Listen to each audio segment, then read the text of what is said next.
लिए खबरों की प्लेट, तैयार है गुड न्यूज का मेन्यू। नमस्कार, मैं हूं आपके साथ गीतिका पंत। नमस्कार, मैं हूं आपके साथ पूजा शर्मा। खबरों की रफ्तार वही है, बस परिभाषाएं नहीं है। हम आपको ट्रेंडिंग न्यूज से लेकर वायरल न्यूज तक हर अहम खबर दिखाएंगे। खबर विस्तार से आपके लिए खबरों की प्लेट तैयार है, तो चलिए शुरुआत करते हैं ट्रेंडिंग न्यूज के साथ।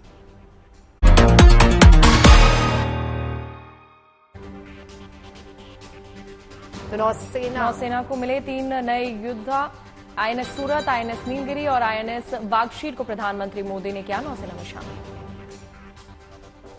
सेना दिवस में पुणे में भव्य परेड की आर्मी चीफ ने ली सलामी। पहली बार एनसीसी की महिला कैडेट बनी परेड का हिस्सा। आज पर्चा दाखिल करेंगे केजरीवाल, नामांकन से पहले वाल्मीकि मंदिर में किया दर्शन। शराब घोटाले में केजरीवाल और सिसोदिया पर चलेगा मनी लॉन्ड्रिंग का केस। गृह मंत्रालय ने ईडी को दी मंजूरी। दिल्ली एनसीआर समेत पूरे उत्तर भारत में घना कोहरा, विजिबिलिटी कम होने की वजह से रेल और हवाई सेवाएं प्रभावित।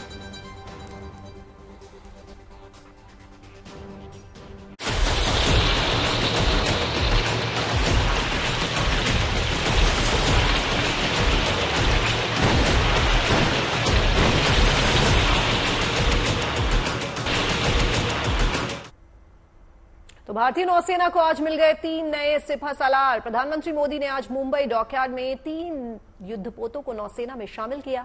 रक्षा मंत्री राजनाथ सिंह भी इस खास मौके पर मौजूद थे। आईएनएस सूरत, आईएनएस नीलगिरी और आईएनएस वागशीर समंदर में नौसेना की ताकत को कई गुना बढ़ाने के लिए तैयार है। देखिए क्या है इन युद्धपोतों और पनडुब्बियों की ताकत, और इनके आने से समंदर की सरहदों की सुरक्षा में नौसेना को कितनी मदद मिलेगी।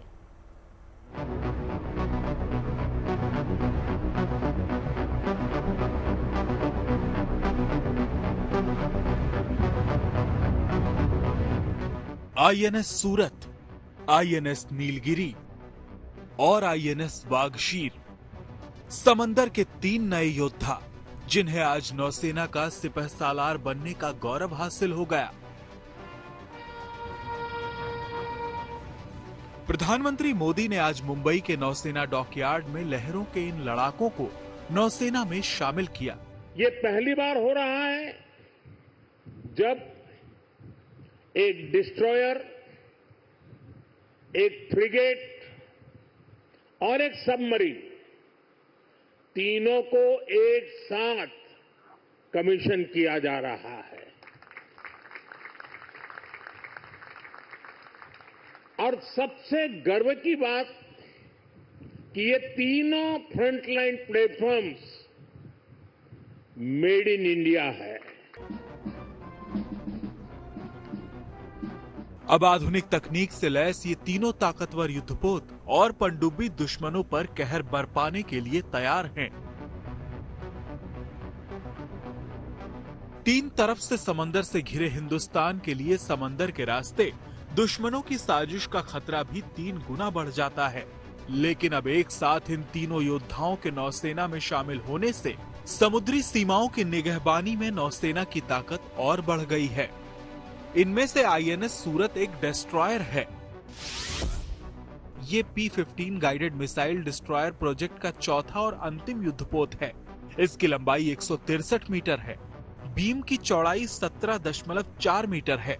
ये समंदर में 30 नॉटिकल माइल्स यानी 56 किलोमीटर प्रति घंटे की रफ्तार से चल सकता है। एक बार में ये करीब 15,000 किलोमीटर का सफर तय कर सकता है। इसमें इतना ईंधन होता है कि ये समंदर में लगातार 45 दिनों तक रह सकता है। इस पर करीब 300 नौसैनिक सवार होते हैं। खास बात यह है कि इसमें 75% स्वदेशी उपकरणों का इस्तेमाल किया गया है। ये अत्याधुनिक हथियार, सेंसर पैकेज और उन्नत नेटवर्क केंद्रित क्षमताओं से लैस है। दुनिया के सबसे बड़े और सबसे उन्नत विध्वंसकों में से एक है। इस युद्धपोत ने महज 6 महीने में ही अपना सी ट्रायल खत्म कर लिया, जो अपने आप में एक कीर्तिमान है। वहीं आईएनएस नीलगिरी एक स्टेल्थ फ्रिगेट है। ये जहाज P-17A स्टील्थ फ्रिगेट प्रोजेक्ट का पहला जहाज है। इसकी लंबाई 149 मीटर है। बीम 17.8 मीटर है। समंदर में ये 32 नॉटिकल माइल्स यानी 59 किलोमीटर प्रति घंटे की रफ्तार से चलता है। एक बार में ये समंदर में करीब 10,200 किलोमीटर का सफर तय कर सकता है। इसमें एक साथ 200 से ज्यादा नौसैनिक सवार होते हैं। इसमें 32 बराक मिसाइल, 8 ब्रह्मोस, 2 टॉर्पीडो मिसाइलें लगी हैं। इसके साथ ही इस युद्धपोत में 76 mm की नेवल गन भी लगी है, जो दुश्मनों को पलक झपकते नेस्तनाबूद कर सकती है। आईएनएस नीलगिरी को नौसेना के डिजाइन ब्यूरो ने डिजाइन किया है। ये ज्यादा क्षमता के साथ समुद्र में लंबे समय तक रहने तथा स्टील्थ युक्त उन्नति सुविधाओं से युक्त है। इसमें मौजूद स्टेल्थ टेक्नोलॉजी और रडार सिग्नेचर इसे ज्यादा घातक बनाती है, यानी दुश्मनों के रडार इसे पकड़ नहीं सकते और ये बड़ी खामोशी से दुश्मन के इलाके में दाखिल हो सकता है। आईएनएस सूरत और आईएनएस नीलगिरी आधुनिक विमानन सुविधाओं से भी युक्त है। ये दोनों दिन और रात के वक्त चेतक, LH, सी किंग, MH-60R समेत कई हेलीकॉप्टरों के संचालन कर सकते हैं। लहरों पर आईएनएस सूरत और आईएनएस नीलगिरी नौसेना की ताकत बढ़ा रहे हैं, तो आईएनएस वाघशीर समंदर की गहराइयों में नौसेना का परचम लहराने के लिए तैयार है। आईएनएस वाघशीर P-75 स्कॉर्पियन परियोजना की छठी और अंतिम पनडुब्बी है। ये कलावरी क्लास की पनडुब्बी है। इसकी लंबाई 67.5 मीटर, बीम 6.2 मीटर और ऊंचाई 12.3 मीटर है। समंदर की गहराइयों में इसकी रफ्तार 37 किलोमीटर प्रति घंटा है और सतह पर 20 किलोमीटर प्रति घंटा। इसमें समंदर में लगातार 50 दिन तक रहने की क्षमता है। ये टॉर्पीडो एंटीशिप मिसाइलों से लैस है। इस पनडुब्बी का निर्माण फ्रांस की नौसेना के सहयोग से किया गया है। इस पनडुब्बी को anti surface warfare, anti submarine warfare में महारत हासिल है। समंदर के इन तीनों योद्धाओं के शामिल होने से नौसेना की ताकत कई गुना बढ़ गई है। नौसेना के दूसरे युद्धपोतों और पनडुब्बियों के साथ मिलकर ये तीनों समुद्री सीमा का ऐसा सुरक्षा चक्र तैयार करेंगे जिसे तोड़ पाना किसी दुश्मन के बस की बात नहीं होगी।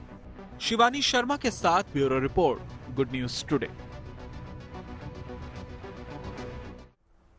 तो देश की एकता और अखंडता के लिए अपनी जान न्यौछावर करने वाले जवानों के लिए 15 जनवरी यानी कि आज के दिन सेना दिवस के रूप में मनाया जाता है। तो हमारे साथ हमारी सहयोगी विद्या जो है वो इस वक्त मुंबई से जुड़ रही हैं। तो विद्या, आज का दिन बेहद खास, आप इस वक्त कहाँ हैं, क्या तस्वीरें हैं, जरा हमारे दर्शकों को दिखाइए।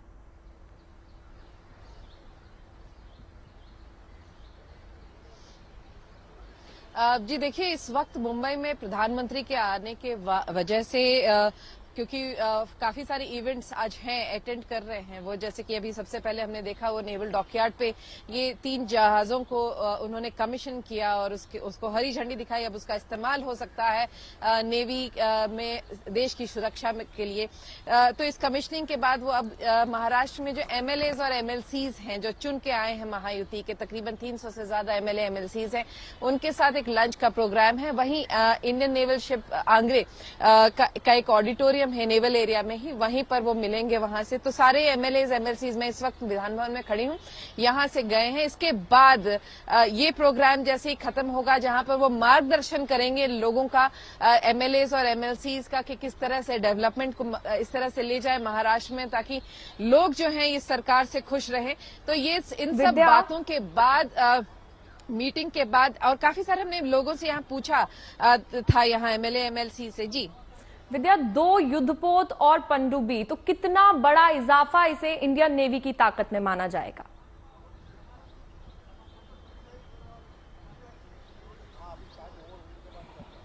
जी देखिए, इसमें कोई शक नहीं है कि इंडियन नेवल को ये बहुत मजबूत करेगा। ये जो नौसेना है, जो इसके पास है स्टेल्थ वेपन्स हैं, उनके पास बहुत सारे जहाज हैं, लेकिन पहली तो सबसे बड़ी बात कि ये तीनों मेक इन इंडिया है। यानी कि तकरीबन अगर आप देखें जो जहाज हैं उनमें से अगर हम INS सूरत और INS नीलगिरी की अगर बातें करें तो इनको यहाँ पर ही पूरी तरीके से बनाया गया है इंडियन मटेरियल को इस्तेमाल करते हुए।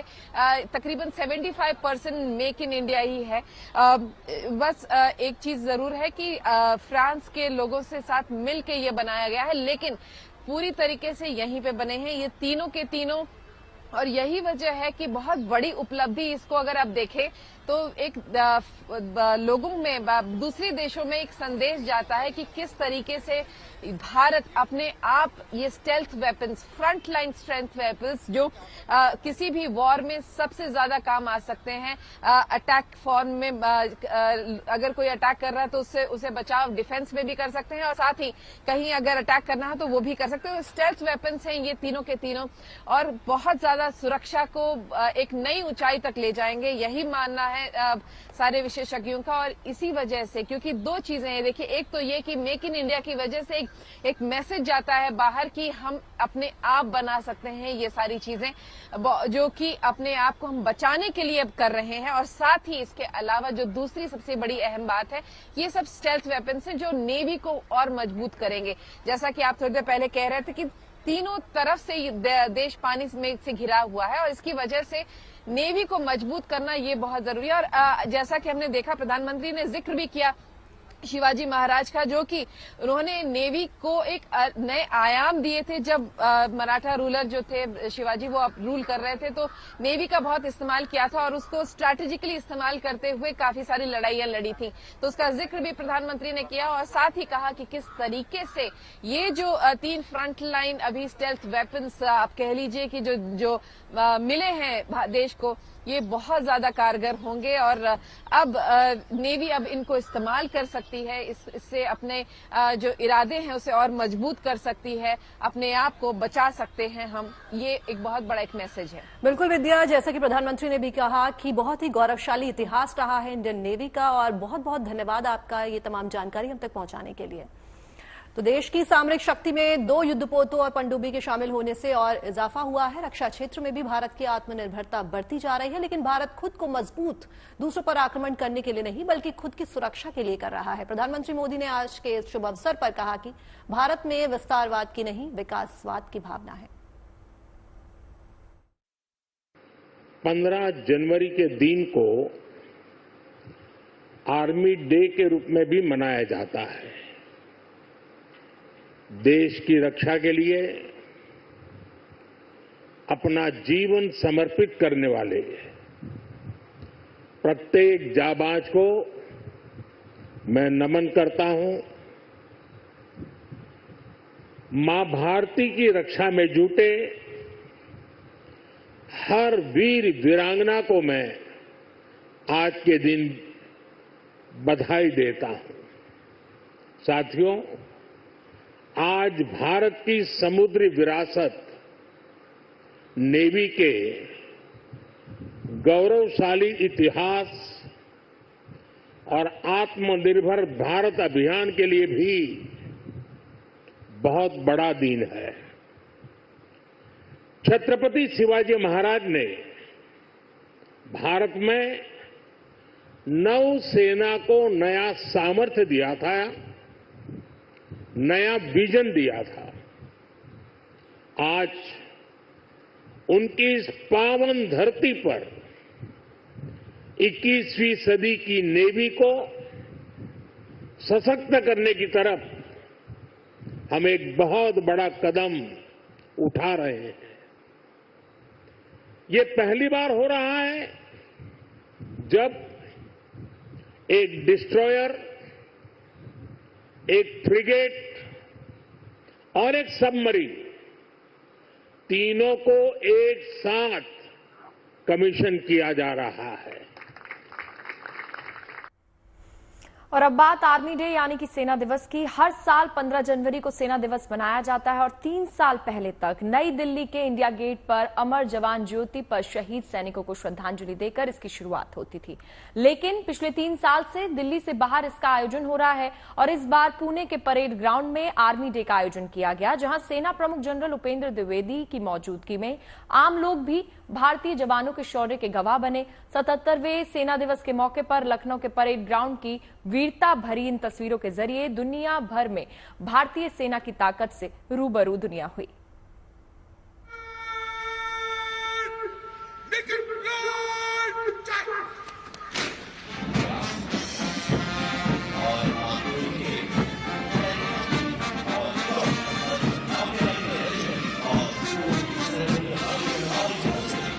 अदम्य साहस और शौर्य का शानदार प्रदर्शन।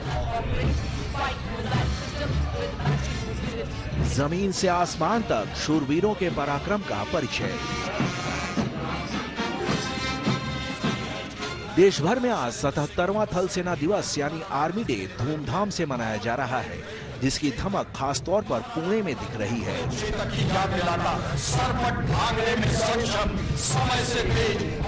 पहली बार पुणे की धरती सेना दिवस परेड की गवाह बनी। 2023 से अलग अलग शहरों में सेना दिवस परेड मनाने का सिलसिला शुरू हुआ। इस साल पुणे को सेना दिवस परेड की मेजबानी मिली। देश की सरहदों की हिफाजत करने के लिए सधी हुई कदमताल से परेड की शुरुआत हुई। वीर जवानों के कदमताल की धमक से वहां मौजूद दर्शकों का सिर स्वाभिमान से भर उठा। दिल में देशभक्ति की लहरें हिलोरे मारने लगी। सेना अध्यक्ष उपेंद्र द्विवेदी ने परेड की सलामी ली।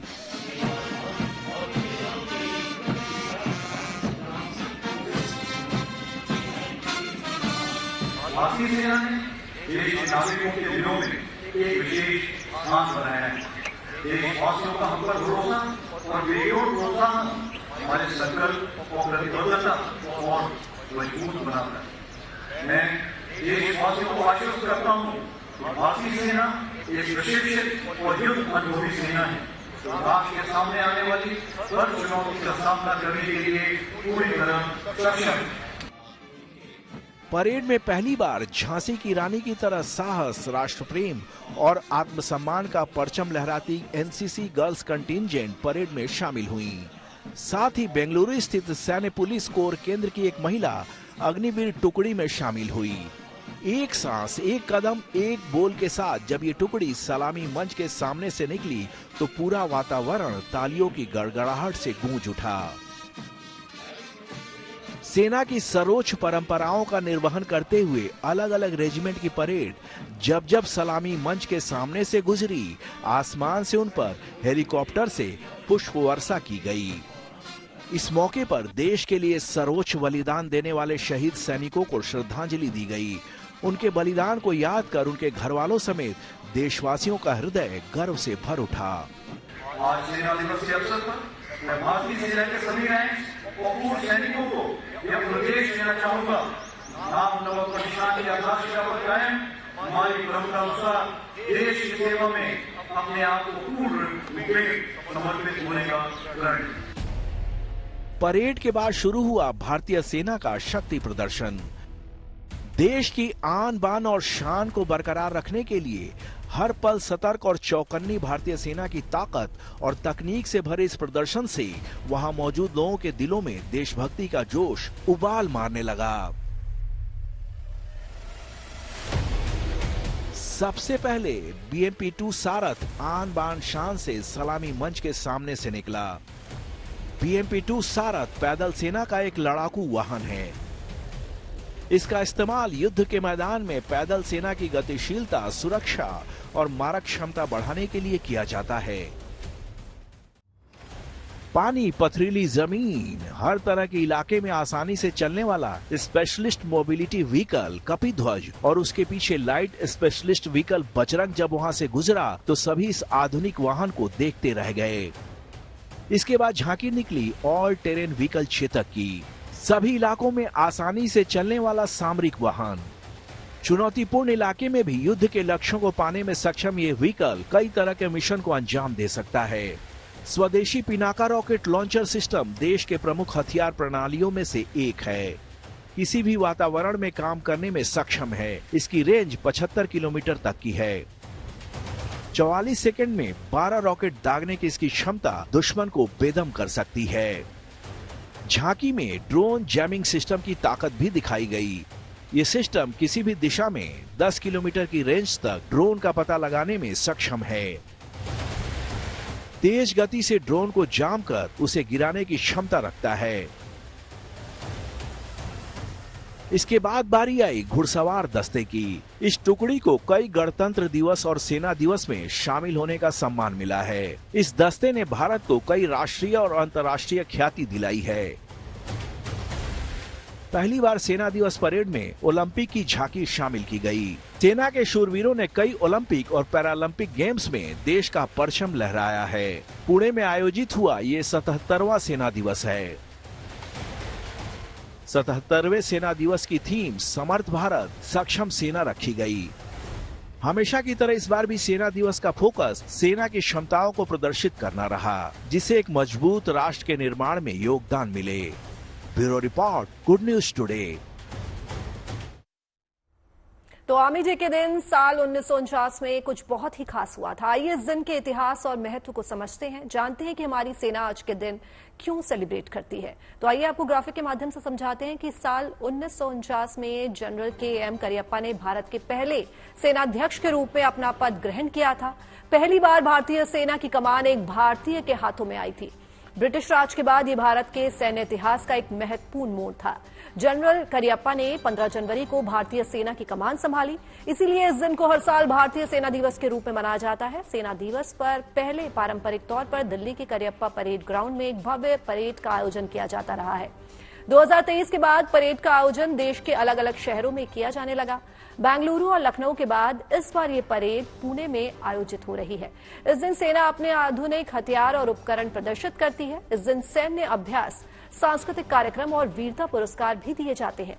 सेना दिवस उन वीर जवानों के बलिदान को याद करने का दिन है जिन्होंने देश की रक्षा के लिए अपनी जान कुर्बान कर दी। ये दिन सेना के साहस और दृढ़ संकल्प को दर्शाता है। ये उनकी अटूट प्रतिबद्धता का प्रमाण है जो वो देश के लिए, सुरक्षा के लिए दिखाते हैं।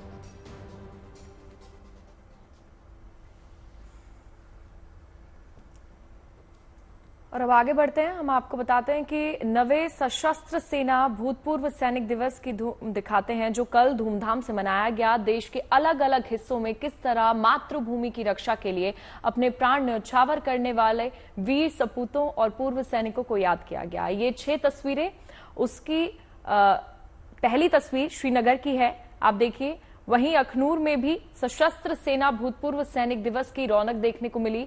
दिल्ली से लेकर देहरादून तक और पुणे से लेकर तिरुवनंतपुरम तक इसी तरह सशस्त्र सेना भूतपूर्व सैनिक दिवस का जश्न मनाया गया है। मां भारती के वीर सपूतों के प्रति लोगों ने सम्मान व्यक्त किया और देश के लिए मर मिटने के उनके जज्बे को सलाम किया।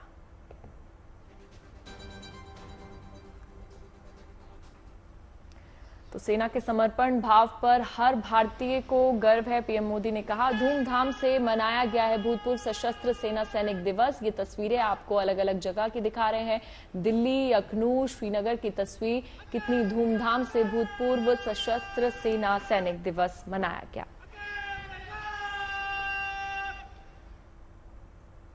और रोमांच के अद्भुत खेल जल्लीकट्टू की शुरुआत हो चुकी है। ये वो खेल है जहां रोमांच और जोखिम सर चढ़कर बोलता है। जी हां, तमिलनाडु में इन दिनों हर तरफ जल्लीकट्टू खेल का उत्साह है। मदुरई और चेन्नई में जल्लीकट्टू के खेल का भव्य आयोजन चल रहा है। देश भर से आए प्रतियोगी और दर्शक इस खेल का आनंद लेने पहुंच गए हैं। तमिलनाडु में पोंगल उत्सव के दौरान यहां मंगलवार से इस खेल का आयोजन हो रहा है, जो चेन्नई और मदुरई में भी कल देखने वाले और खेलने वालों की धड़कन बढ़ाएगा। जल्लीकट्टू तमिलनाडु की सांस्कृतिक धरोहर है। इस खेल में बैल के सींगों या पीठ पर इनाम बांधकर उनका मुकाबला इंसानों से कराया जाता है। हालांकि पारंपरिक तौर पर खेल में बैल के नुकीले सींगों पर सिक्के बांध दिए जाते थे, लेकिन अब परंपरा में बदलाव हुआ है और अब सिर्फ बैल को काबू पर लेने वाला ही विजेता मान लिया जाता है। तो ये खेल आप देख सकते हैं कितना जोखिम भरा है और शुरू हो चुका है रोमांच का ये खेल जल्लीकट्टू, जो चेन्नई, मदुरई में मनाया जाता है। तमिलनाडु के कई हिस्सों में ये खेल मनाया जाता है और इस पर इनाम राशि भी रखी जाती है। जो इंसान बैलों से लड़ाई करके जीत जाता है उसको ये इनामी रकम दी जाती है।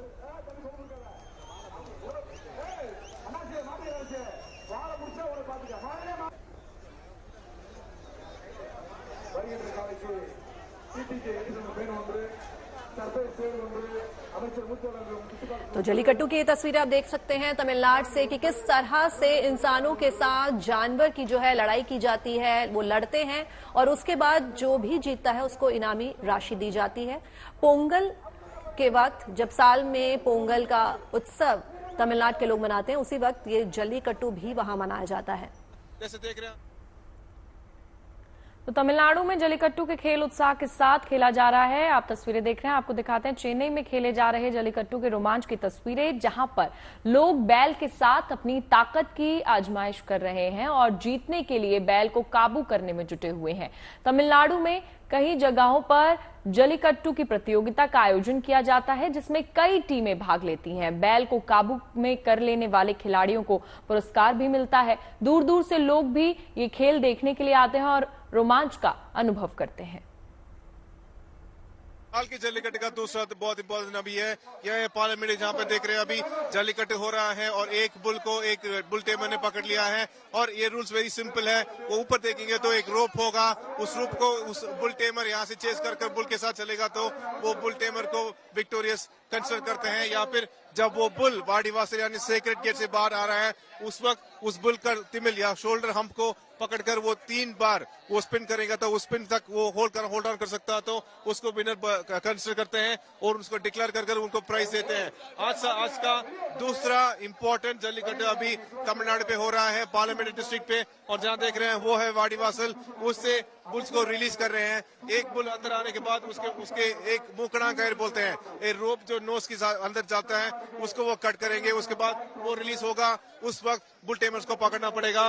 रूल्स एंड रेगुलेशंस को बहुत स्ट्रिक्ट कर दिया लीगल बैटल के बाद, क्योंकि अभी सिर्फ एक ही बुल टेमर एक बुल को पकड़ कर सकते हैं। उसके 2 या 3 पकड़ेंगे तो वो वो बुल विक्टोरियस डिक्लेयर हो जाएगा। जैसे देख रहे हैं अभी एक और बुल आ रहा है बाहर, 3 लोग पकड़ लिया है, पर इस राउंड पे ये बुल ही डिक्लेयर्ड एज विनर। और ऐसा ही यहाँ पे पार्लियामेंट में दूसरा वेरी इंपॉर्टेंट जल्लीकट्टू तमिलनाडु पे हो रहा है। और देख रहे हैं अभी 2-3 स्पिन हो गया, उसके बाद भी वो बुल टेमर उसको पकड़ रहा है।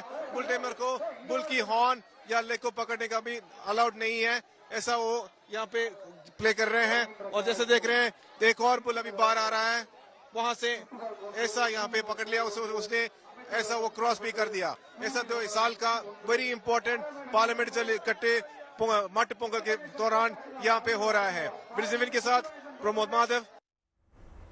तो जल्लीकट्टू तमिलनाडु का एक पारंपरिक खेल है जो तमिल संस्कृति का हिस्सा है और वहां की विरासत का प्रतीक भी है। इसमें बैलों को काबू करने की प्रतियोगिता होती है। ये खेल पोंगल उत्सव के तीसरे दिन मट्टू पोंगल पर आयोजित किया जाता है। चलिए जानते हैं इस पारंपरिक खेल के बारे में क्या कुछ खास बातें हैं। तो ग्राफिक के माध्यम से आपको समझाते हैं कि जल्लीकट्टू केवल एक खेल ही नहीं बल्कि साहस और वीरता को दर्शाती परंपरा भी है। जल्लीकट्टू का इतिहास 400 से 100 ईसा पूर्व तक जाता है, जब तमिलनाडु के आयर समुदाय के लोग इसे खेलते थे। दरअसल जल्लीकट्टू में खेती और ग्रामीण जीवन का महत्वपूर्ण हिस्सा बैलों की अहमियत को दर्शाया जाता है। यहां बता दें कि जल्लीकट्टू शब्द जली यानी सोने चांदी के सिक्के और कट्टू यानी पैक्ड या बंधा हुआ जो है सामान बना है। इस खेल में बैलों के सींगों या पीठ पर सिक्कों की थैली बांधी जाती है, जिसे प्रतिभागी बैल को काबू करके निकालने की कोशिश करते हैं। इस खेल में दरअसल बैलों को जानबूझकर उकसाया जाता है, जिससे वे डर कर भागने लगते हैं। हालांकि इस दौरान बैलों और प्रतिभागियों की जांच के साथ साथ सुरक्षा के पुख्ता इंतजाम भी किए जाते हैं। पारंपरिक तौर पर खेले जाने वाले इस खेल के रिवाजों में अब थोड़ा सा बदलाव हुआ है। अब बैल को काबू कर लेने वालों को ही विजेता घोषित किया जाता है। अब आपको लेकर चलते हैं अद्भुत, अलौकिक और अविस्मरणीय महाकुंभ में, जहां पर भारी संख्या में श्रद्धालु पहुंच रहे हैं। क्या देश क्या विदेश, दुनिया के हर कोने से श्रद्धालु महाकुंभ का हिस्सा बनने के लिए पहुंच रहे हैं। यूपी पर्यटन विभाग के मुताबिक महाकुंभ के पहले अमृत यानी शाही स्नान में करीब 3 करोड़ से ज्यादा श्रद्धालुओं ने संगम में डुबकी लगाई है और इस दौरान जूना अखाड़ा समेत सभी 13 अखाड़ों के संतों ने स्नान किया। इस दौरान हाथों में तलवार, त्रिशूल और डमरू लिए सन्यासी हर हर महादेव का उद्घोष करते हुए घाटों पर नजर आए। वहीं बात करें विदेशी श्रद्धालुओं की, तो अमेरिका, रूस, जर्मनी, इटली और स्पेन समेत कई देशों से श्रद्धालु संगम नगरी पहुंच रहे हैं।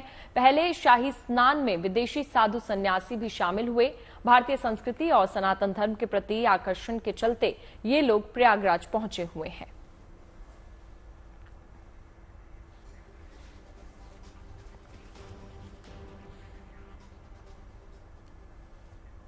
तो अद्भुत अलौकिक जो है वो दृश्य इस वक्त संगम नगरी का हो रहा है, जहां लाखों की संख्या में लोग पहुंचे हैं। इनफैक्ट लाखों नहीं, करोड़ों की संख्या में यहां पहुंचे हैं। कल जब शाही स्नान हुआ, अमृत स्नान हुआ, उस वक्त 3.5 करोड़ लोगों ने शाही स्नान किया। और अभी का जो नजारा है वो दिखाएंगी हमारी सहयोगी गुंजन, जो इस वक्त प्रयाग नगरी में मौजूद है।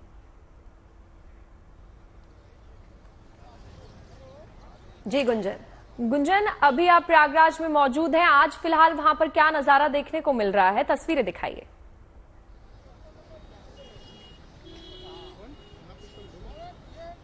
बिल्कुल पूजा, इस वक्त मैं अखाड़ों वाले क्षेत्र में मौजूद हूँ। यहाँ पर आम जनता तो बहुत ज्यादा नहीं है, लेकिन जो इच्छुक हैं अनोखे साधु संतों को देखने के लिए, वो लोग यहाँ पर आपको जरूर नजर आएंगे।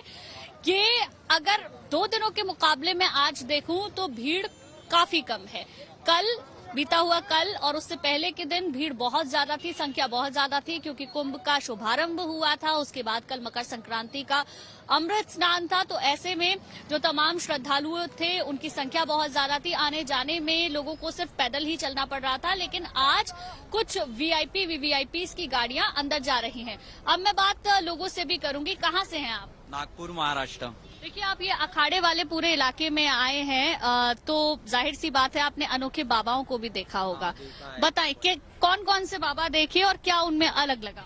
मैंने वो पहले बाबा देखे जो 9 साल से हाथ ऊपर करके है, वो बाबा है, वो अनोखे लगे। और दूसरे बाबा है सबसे कम हाइट वाले बाबा है अंदर में, वो देखे। और नागा साधु देखे, नागा साध्वी देखी और बहुत अच्छा लगा। हम पहली बार कुंभ मेला में आए, हमारे जिंदगी का पहला कुंभ मेला है, ऐसा है समझ लो। कितने दिन पहले आ गए थे आप? हम 3 दिन पहले आ गए। और कब तक रहेंगे? आज निकल जाएंगे नागपुर। अच्छा, आप कहाँ से हैं? नागपुर से। सब एक साथ? जी जी जी। अच्छा, कैसा लग रहा है? स्नान हुआ? कितनी बार स्नान किया? मैं स्नान दोनों बार किया, जो 13 और 14 का जो मेन था, 14 का वो भी किया, दोनों स्नान किए। हम लोग 3 दिन पहले आ चुके हैं यहाँ पे और काफी अच्छा एंजॉय कर रहे हैं और आज हमारे जाने की तैयारी चल रही है।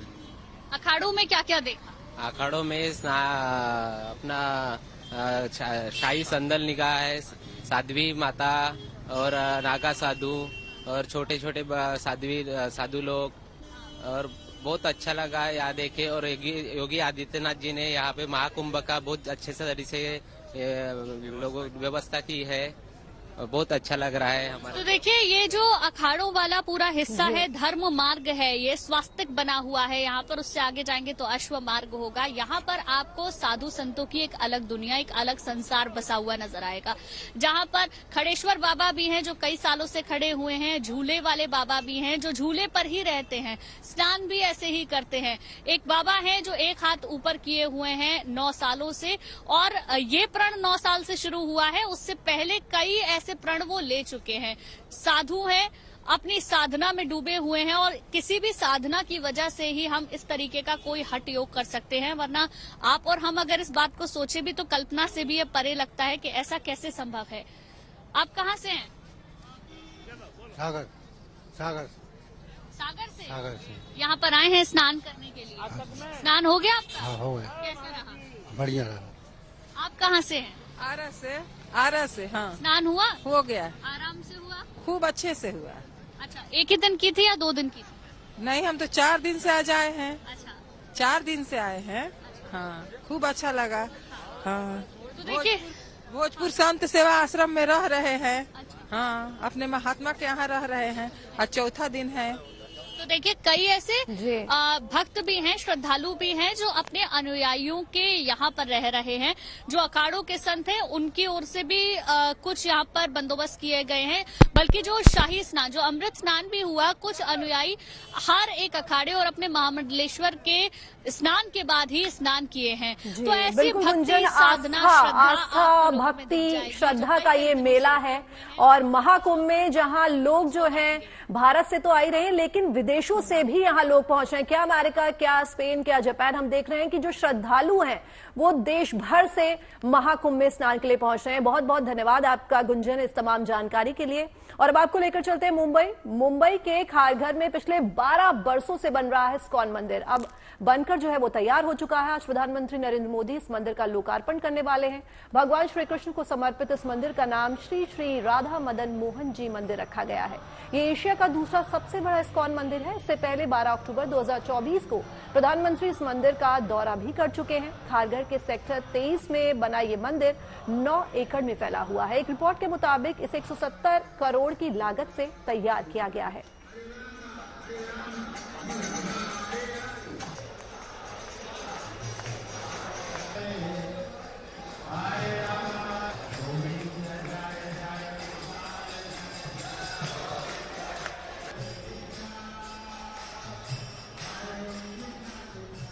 जम्मू कश्मीर में हुई बर्फबारी से लोगों को कड़ाके की ठंड से राहत मिली है, लेकिन अब एक बार फिर शुष्क ठंड लोगों को सताने लगी है। श्रीनगर में पारा एक बार फिर 0 से 4.8 डिग्री नीचे पहुंच गया है, लेकिन सोनमर्ग में मौसम पर्यटकों के लिए सुहाना बना हुआ है। चारों ओर बर्फ की मौजूदगी लोगों को धरती की जन्नत का सुखद एहसास करा रही है।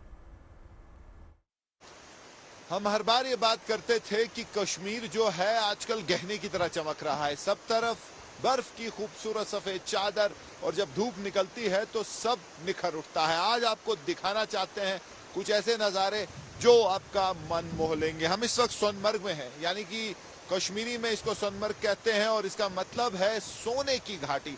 और सोने की घाटी इसको क्यों कहते हैं, तारिक को कहूंगा, आपको दिखाएगा। इस वक्त आसपास बर्फ ही बर्फ और ये चोटियां, खूबसूरत जो है चोटियां, छोटे छोटे पहाड़ों से घिरा है सोनमर्ग। और जो माउंटेन टॉप यानी कि पीक पे जो बर्फ है उस पे जब धूप पड़ती है तो बिल्कुल सोने की तरह निखरता है, और तभी इस घाटी को सोनमर्ग कहते हैं, यानी कि सोने की घाटी। और आज हमें मिसाल मिल रही है, हमें एग्जाम्पल मिल रही है कि इसको क्यों सोने की घाटी कहा जाता है। यहाँ से बर्फ है और यहाँ से खूबसूरत जो है झरना बह रहा है, बिल्कुल जो बर्फ का पानी, आइस कोल्ड वाटर का झरना है। कभी कभी तो इतनी ठंड रात में होती है कि झरने का कुछ हिस्सा भी जो है फ्रीज हो जाता है, लेकिन बहुत खूबसूरत नजारे हैं। मैं तारिक को कहूंगा अपने पीछे उस तरफ भी आपको दिखाएगा। अगर यहाँ से खूबसूरती है तो वहां से दोहरी खूबसूरती है, क्योंकि एक मस्जिद है, मस्जिद के उस तरफ एक पहाड़, और पहाड़ की जो चोटी है उस पे इस वक्त धूप पड़ रही है और वो भी जो है खिल उठी है। ऐसे ही नजारे पूरी घाटी में है, लेकिन मुझे ऐसा लगता नहीं है कि जितनी खूबसूरती इस वक्त सोनमर्ग में है आपको कहीं भी और मिलेगी। यहाँ आपको सब कुछ मिल जाएगा, जैसे खूबसूरत चोटियां, बर्फ और वो एक एक्सट्रीम जो है ठंड का फील। अभी मैं जब बात कर रहा हूँ -6 से 7 डिग्रीज है, हाथ सुन हो गए हैं और बहुत ठंड है, ठंड के मारे बुरा हाल है, लेकिन जो खूबसूरती है वो कहीं ना कहीं आपको गर्म रखती है, आपके जज्बात गर्म रखती है, और वही बिल्कुल यहाँ हमें महसूस हो रहा है। तो बहुत खूबसूरत इस वक्त घाटी, और खासकर गुलमर्ग, पहलगाम और सोनमर्ग बहुत ज्यादा खूबसूरत। और धूप खिली है बर्फ के बाद तो और भी जो है खूबसूरत नजारे हो गए हैं, और तभी देश और दुनिया से पर्यटक जो है कश्मीर की तरफ आ रहे हैं। क्या पसंद तारिक लोन के साथ मीर फरीद, सोनमर्ग। वहीं अमेरिका में लॉस एंजलिस के जंगलों में फिर से आग भड़कने की चेतावनी जारी की गई है, और इसका असर लॉस एंजलिस के साउथ वेस्ट जंगलों पर भी होगा। इससे पहले लॉस एंजलिस के आसपास के दक्षिणी जंगलों में 7 जनवरी को आग लगी थी। एक हफ्ते बाद भी इस पर पूरी तरह से काबू नहीं पाया जा सका है। और इस बीच लॉस एंजलिस में आग की वजह से एक दंपत्ति के घर छोड़कर भागने का एक वीडियो भी सामने आया है। कैलिफोर्निया के अल्टाडेना में अपने घर से भागने से पहले जेफरी कू और उनकी पत्नी जितना भी मुमकिन हो सका उतना जरूरी सामान गाड़ी में रखकर साथ ले जाते वक्त दिखे। साथ ही अपने घर की छत पर पानी का छिड़काव करते भी हैं ताकि आग से घर को ज्यादा नुकसान ना हो। जेफरी कू ने बताया कि जब तक वो घर छोड़ते तब तक धुआं वातावरण में भर चुका था, जिससे सांस लेने में परेशानी उनको हो रही थी। चिंगारी हर तरफ भड़क रही थी। जेफरी कू का घर हालांकि फायर फाइटर्स की वजह से जलने से बच गया है, जिसके लिए उन्होंने आग बुझाने वाले दलों का शुक्रिया अदा किया।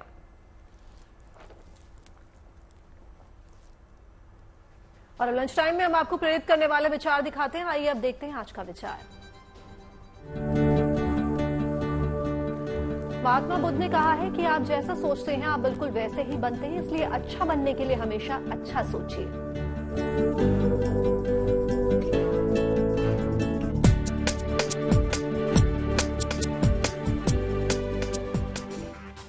और लंच टाइम में आज के लिए बस इतना ही। आप देखते रहिए गुड न्यूज टुडे। बाकी देश और दुनिया की तमाम पॉजिटिव न्यूज के लिए आप बने रहिए GNT पर।